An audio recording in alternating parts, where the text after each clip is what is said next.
Welcome everybody, this is Tokpa here, and today we are going to be talking about point of interest and how to properly mark point of interest.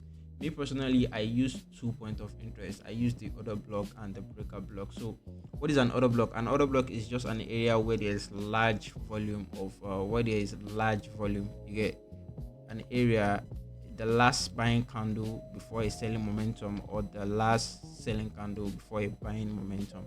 I use that, and I use a breaker block also. A breaker block is simply a failed order block, and I also use support and resistance level. So this is, let's say you have something like this, as form of support and resistance. Now we have this as our support and this as our resistance. So whenever price is coming here and it gets here, we are looking for this area to push it down, and whenever price gets here, we are looking for this area to push it up. So our point of interest, we have this point of interest, and we have this as our resistance, and we have this as our support. So our resistance is here,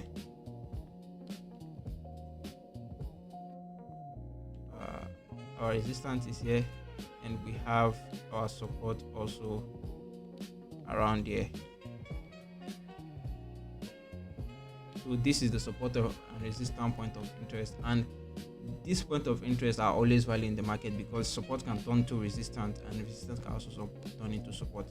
So let's say you have this scenario like this in the market where you have an area marked out as your support, but price came back and break that area.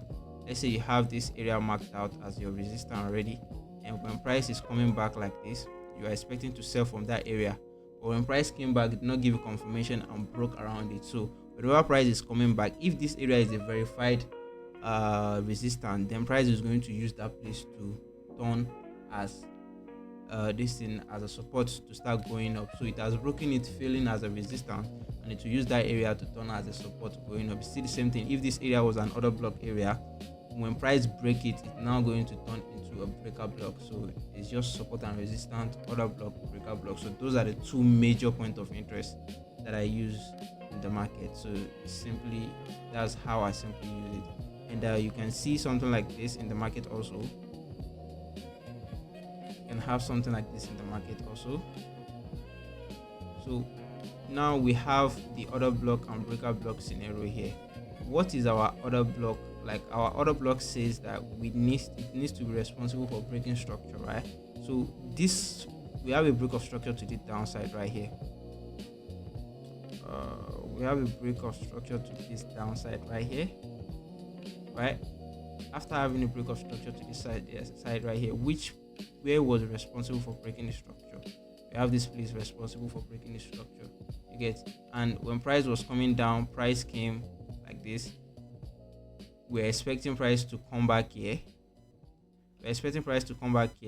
Using this as our order block to keep going down, but price did not do that. Price eventually broke that high. So in this scenario now, you are going to use that place as your next point of interest, because when price gets back into that area, it's going to serve as your breaker block around that area. So that's how you use the breaker block and the order block model. Let me get on the chart and show you guys live example of how I use them, and how you can also use them. Remember, you're not going to trade exactly like me. If I teach you something, do your back test and make sure it is very, very valid. So on Friday, there was a trade I took on gold. Using the breaker block continuation model also. So this is a 2 hour.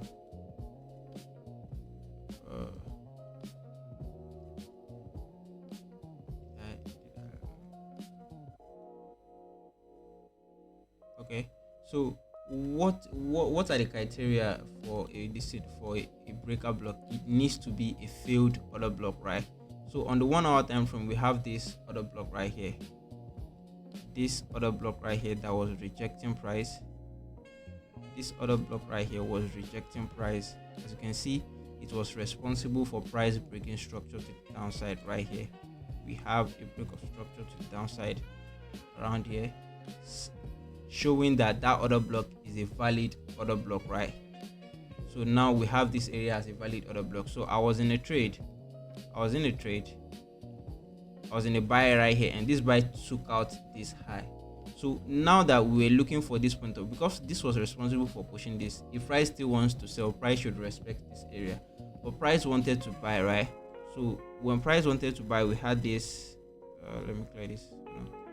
Price wanted to buy, we had this impulse move to the upside that disrespected this point of interest. After I disrespect point of interest, what the price do? You see this candle close above, and we had this one that came down, tap into that point of interest, and that point of interest now becomes a breaker block. The other block now has become a breaker block, and it was responsible for pushing price to the upside.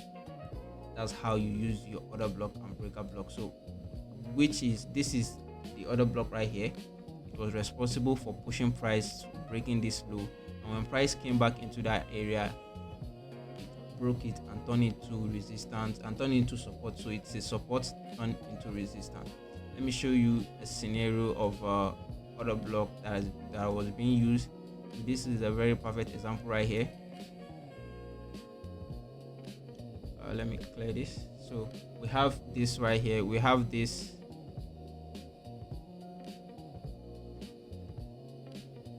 So we have an order block right here. We have this last candle that was responsible for breaking structure to the upside. We have a break of structure here. After having a break of structure, what is the criteria for an order block? What are the criteria for an order block? It needs to be responsible for breaking structure. And look at it, it was responsible for breaking this structure. After it broke this structure, you see price came back into that place and used it as our support to push price up. So that is a valid order block. That's how you identify a valid order block point of interest. So that's an order block. Needs to be responsible for breaking structure. If it did not break structure, then it is not a valid order block. You get it needs to be responsible for breaking structure. The same way support and resistance. Let me show you how I also use support and resistance levels to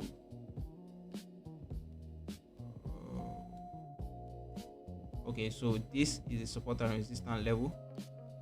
Everything is on this chart. I'm using just this chart so that it will not be very, very complicated. So we have this high, right? Let me zoom it in. So we have this high right here that is at this level. This high right here that is at this level. Price is failing to go above that high in particular. So once we identify that price is failing to go above that high in particular, eventually price came here and broke the high. After price broke the high, now it has turned into a resistance, into a support from being a resistance, because price is not willing to break this high. But when it broke above that high, you see we had a retracement into back into that area, and price used that area to push price up. So that's support on resistance and breaker block on order block. So a point of interest is always valid. That's what I want you guys to know from this video. A point, when you mark out your point of interest, that point of interest is always valid. So you can use that point of interest to buy or sell. You can use it either ways. You get the point of interest is always valid. If markets should violate your point of interest, don't clear the point of interest from the chart. Leave that point of interest still marked out, because when market break and violate that point of interest, it's going to use it again to continue moving to the upside. So that's where the concept of order block, breaker block, support on resistance is the same thing. Order block is support or resistance, and breaker block is failed support or resistance. It's still the same. It's the same thing. You get very, very subtle. So this is how I use support and resistance in the market as my point of interest in the market. So that's it for this video, and on the next video I'm going to be talking about I'm going to be talking about inducement. I'm going to be talking about inducement and liquidity in the market. Thank you, and see you guys on the next